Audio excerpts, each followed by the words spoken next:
Hey, we're reading Psalm 132 today. I'm reading from the New Revised Standard Version. I'll give you a minute to find it in your Bible.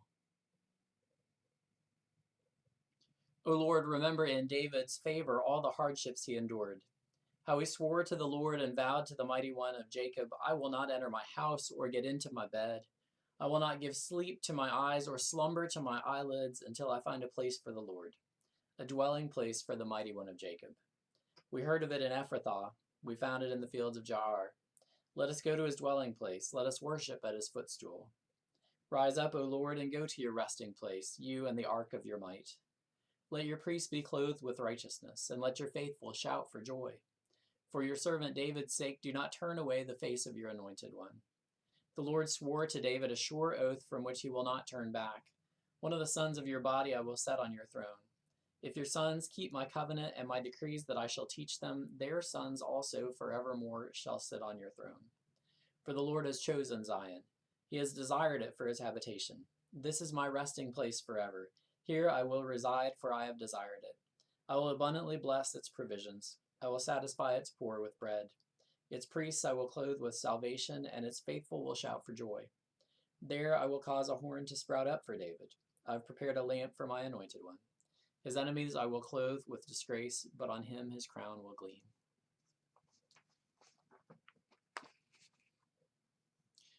This psalm, to me, is about urgency. David, a great and mighty king, had plenty of things on his mind. He had to rule a nation. He had to bring diverse tribes together who had come out of Egypt as one, but led only loosely united lives for generations. He had to deal with palace intrigue and drama, which admittedly was often of his own making. And he was raising kids, at least to whatever degree ancient Israelite kings raised their own children. And boy, I thought I was busy. And yet David had an urgency for God.